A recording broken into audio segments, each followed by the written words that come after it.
జీవితంలో ఒక్కసారైనా చేయాల్సిన యాత్ర చార్ధామ్. లతగారి ఆధ్వర్యంలో సంప్రదించండి. పుష్కరకాలం నిరీక్షణకి తెరపడింది. ఆంధ్రప్రదేశ్ రాజధానిగా అమరావతి ఆవిర్భవించింది. గెజిట్ అధికారికంగా భారత ప్రభుత్వం రిలీజ్ చేసింది. ఇప్పటివరకు ఈ రాజపత్రం కోసమే అందరూ ఎదురు చూశారు. ఈ రాజపత్రంలో ఏముంది? ఆల్రెడీ మనకు తెలుసు. చట్టం ఏదైతే చట్టసభల్లో నిర్ణయం తీసుకున్నారో ఆ నిర్ణయం ఇది చూడండి. The gazette of India. దీనికోసమే ఇంతకాలం అమరావతి ప్రజలు, తెలుగు ప్రజలు, ఆంధ్రప్రదేశ్ ప్రజలు ఎదురు చూసింది. ఎందుకంటే ఈ ఒక్క కన్ఫ్యూజన్తో మూడు ముక్కలాట అయిపోయింది రాష్ట్రం పరిస్థితి, అభివృద్ధి పరిస్థితి. ముఖ్యంగా ఆంధ్రప్రదేశ్ మధ్య మండలంలో అభివృద్ధి అనేది కనుచూపు మేరలో కనబడినటువంటి స్థితికి వెళ్ళిపోయింది. దానికి 100 కారణాలు ఉండొచ్చు. రాజకీయంగా చాలా ప్రయోజనాలు జరిగి ఉండొచ్చు.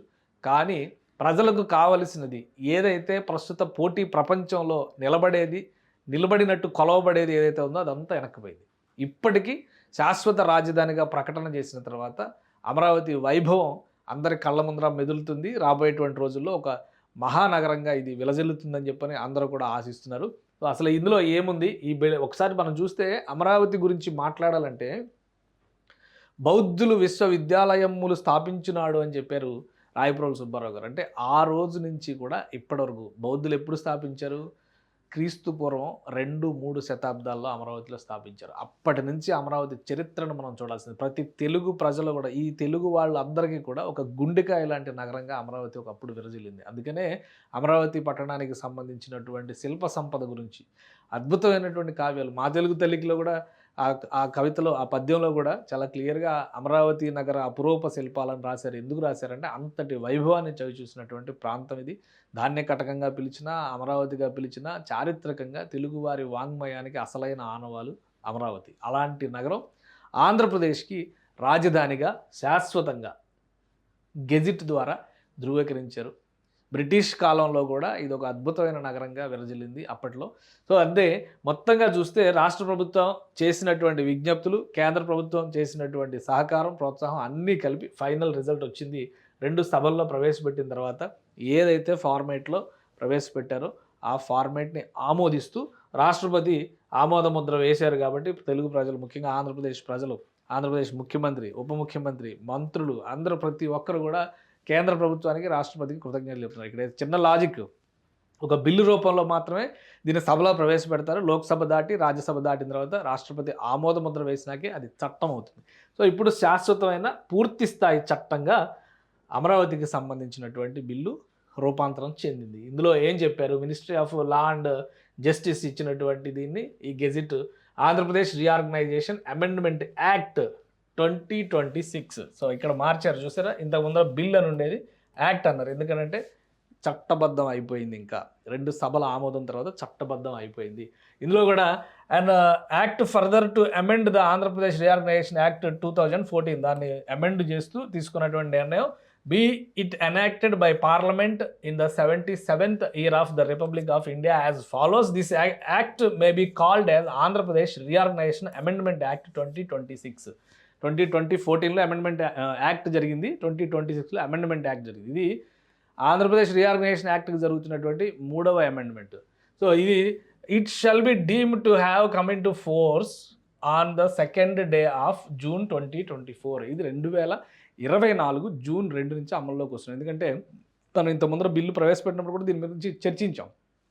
బిల్లు ప్రవేశపెట్టిన సందర్భంలో చెప్పింది ఏంటి, 2024 జూన్ 2 వరకు ఉమ్మడి రాజధానిగా హైదరాబాద్ ఉంది. అప్పటి వరకు ఉమ్మడి రాజధాని ఆంధ్రప్రదేశ్కి ఉంది. 2024 జూన్ 2 తర్వాత నుంచి కూడా అమరావతి రాజధాని అవుతుంది దీని ప్రకారం. సో యాజ్ ఇట్ ఈజ్గా ఆమోదించినటువంటి దానిపైన రాజముద్ర వేయడమే కాబట్టి మనం ఇందులో కొత్తగా డిస్కస్ చేసే అంశాలు ఏమి ఉండవు. బట్ 2 పాయింట్స్ ఒకసారి మీకు రిమైండ్ చేస్తాను. 2014 యాక్ట్లో సెక్షన్ 5లో సబ్సెక్షన్ 2లో జరిగినటువంటి మార్పు, ఏ న్యూ క్యాపిటల్ అనే పదం తీసేసి Amaravati shall be the new capital అని యాడ్ చేశారు. రెండోది explanation shall be numbered as explanation అని చెప్పని ఆ ఎక్స్ప్లెనేషన్కి సంబంధించినటువంటి క్లారిటీ కూడా ఇక్కడ ఎక్స్ప్లెనేషన్ 2 ఇచ్చారు. ఇందులో చూస్తే Amaravati includes the capital city areas notified under the provisions of Andhra Pradesh capital region development authority act 2014. 2014 నాటి చట్టంలో సిఆర్డిఏ కింద ఏదైతే పేర్కొన్నారో ఆ ఏరియాస్ అన్నీ కూడా అమరావతిగా గుర్తిస్తారు.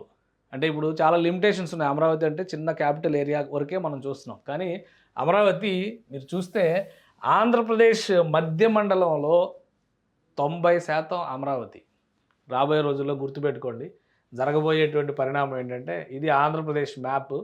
మీరు ఆ రెడ్‌గా కనిపిస్తున్నది కోర్ క్యాపిటల్ ఏరియా ఇది. ఇది మొత్తం సిఆర్‌డిఏ పరిధి.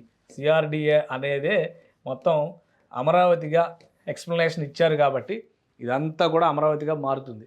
ఇక్కడ విజయవాడ, ఇక్కడ గుంటూరు, ఈ 2 నగరాలు కూడా అమరావతి పరిధిలోకి వచ్చేస్తాయి.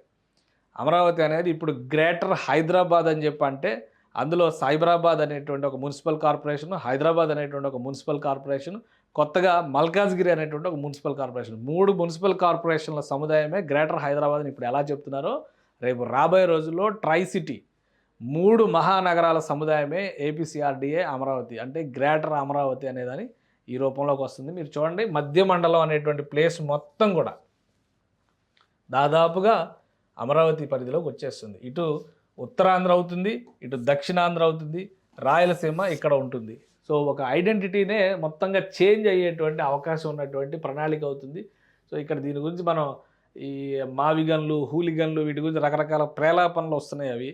అది వాళ్ళ స్థాయి. బట్ అమరావతితో కంపేర్ చేసేవి ఇవి ఏవి కావు. చాలా క్లియర్గా నేనైతే స్పష్టంగా చెప్పగలను. ఆంధ్రులకి వైభవోపేతమైనటువంటి ఒక రాజధాని ఖచ్చితంగా అమరావతి అవుతుంది. ఇప్పుడు జరుగుతున్నటువంటి నిర్మాణాలన్నీ భవిష్యత్తులో అద్భుతమైనటువంటి ప్రపంచ స్థాయి సముదాయాన్ని అక్కడ వ్యవస్థీకరించేటువంటి అవకాశం ఉంటుంది. అనేక మంది వస్తారు. ఇది రావడం వలన తెలుగు రాష్ట్రాలకు చాలా ప్రయోజనం. అందుకనే ఎవరు కూడా వ్యతిరేకించాల్సిన అవసరం లేదు, స్వాగతించాల్సిన అవసరం ఉంది. మావిగన్ అనేటువంటి ప్రస్తావన తెచ్చారు, అది ఈ మూల ఉన్నదాన్ని మళ్ళీ ఇలా చెప్పారనమాట. సముద్ర తీరాన్ని ఉపయోగించుకుంటారు. సముద్ర తీరానికి రాజధానికి కేవలం 20-30 కిలోమీటర్లే డిస్టెన్స్ ఉంటుంది రాబోయే రోజుల్లో. ఎందుకంటే ఇప్పుడు విజయవాడ నుంచి మచిలీపట్నానికి 70 కిలోమీటర్లు ఉంది, విజయవాడ నుంచి అమరావతికి 20 కిలోమీటర్లు ఉంది. అంటే ఈ మొత్తం కంపేర్ చేస్తే 80-90 కిలోమీటర్లు అవుతుంది. కానీ సిఆర్డీఏ బార్డర్ నుంచి చూస్తే 20 కిలోమీటర్లు కూడా ఉండదు మచిలీపట్నానికి. కాబట్టి ఇది మొత్తం మారుతుంది. పైగా 2 తెలుగు రాష్ట్రాలకు ఎందుకు ప్రయోజనం అంటే ఇది కేవలం ఆంధ్రప్రదేశ్లో భాగం. ఈ సైడ్ అంతా ఏముంది, తెలంగాణ ఉంది. ఇటుపక్క ఖమ్మం జిల్లా మధిర ప్రాంతం అంతా కూడా ఇక లోపల నుంచి వస్తుంది. ఇటు సూర్యాపేట, ఈ 2 ఒక సముదాయం ఇక్కడ ఫామ్ అవుతుంది. ఇక్కడ జల రవాణాకి కానీ రాబోయే రోజుల్లో ఎలాగూ ఎయిర్ సర్వీసెస్ ఉంటాయి, రహదారులు విస్తరిస్తున్నారు. Amaravati to future city, Amaravati to Hyderabad, Amaravati to Machilipatnam నుంచి హైదరాబాద్, ఇట్లా రకరకాల కాంబినేషన్లో green field highways, elevated highways ఇవన్నీ కూడా వస్తున్నాయి. ఇవన్నీ వస్తే 2 తెలుగు రాష్ట్రాల మధ్య రాకపోకలు, ఆదాన ప్రదానాలు, అభివృద్ధి, చాలా పెద్ద ఎత్తున వ్యాపార లావాదేవీలు, వాణిజ్య విస్తరణ ఇవన్నీ జరుగుతాయి. సో వాటన్నిటికీ మూలస్థానం కాబోయేది అమరావతి. అందుకే రాజకీయ ప్రేలాపనలు ఎలా ఉన్నా కానీ అమరావతిని స్వాగతించండి మాత్రం నేను విజ్ఞప్తి చేస్తున్నా. ఎందుకంటే దానివలన జరగబోయేటువంటి ప్రయోజనం 2 తెలుగు రాష్ట్రాలకి 2 మహానగరాలు ఉంటాయి. మరి వైజాగ్ని ఏం చేస్తారంటే వైజాగ్ అభివృద్ధి చెందుతుంది. వైజాగ్ ఈ మూలన ఉన్నటువంటి నగరం, రేపు తిరుపతి కూడా ఈ మూలన ఉన్నటువంటి నగరం డెవలప్ అయితే మహాంధ్రోదయం అనేటువంటి ఒక కళని పొట్టి శ్రీరాములు గారు ఆవిష్కరించారు అప్పట్లో. అలాంటి మహాంధ్రోదయం జరుగుతుంది. అభివృద్ధితోనే ఇప్పుడు ఉన్నటువంటి పరిస్థితుల్లో రాష్ట్రాలు భౌగోళిక స్వరూపాలు అనేవి కాంబినేషన్స్ కానే కావు. కానీ అమరావతి అభివృద్ధి చెందిన తర్వాత మాత్రం ఈ 2 ప్రాంతాలకి, 2 రాష్ట్రాలకి ప్రధానంగా ఒక అద్భుతమైనటువంటి ఆదాయ వనరుగా మారుతుంది, అవకాశాల గమ్యంగా మారేటువంటి అవకాశం ఉంటుంది. సో ఫైనల్ కంక్లూజన్గా కేంద్ర ప్రభుత్వం తీసుకున్నటువంటి నిర్ణయం అన్ని రకాల రాజకీయ చర్చలకి ముగింపుని, ముక్తాయింపుని ఇచ్చేటువంటి నిర్ణయం ఇది. దీన్ని ఎవరో కదల్చలేరు, ఎవరో మార్చలేరు. ఫైనల్గా అందరికీ ప్రయోజనం, తెలుగు ప్రజలందరికీ కూడా ఒక తలమానికమైనటువంటి రాజధాని రావాలి. అది వచ్చే దిశగా రాజకీయ సంకల్పం ఉండాలి. ఏ ప్రభుత్వం అధికారంలో ఉన్నా కానీ అమరావతి ప్రస్థానాన్ని మరింత ముందుకు తీసుకెళ్ళాలి. ఎందుకంటే అమరావతి మూలాల్లోకి వెళ్ళి చూసినప్పుడు శాతవాహనుల కాలం నుంచి ఎంతో గొప్ప చరిత్ర ఉంది.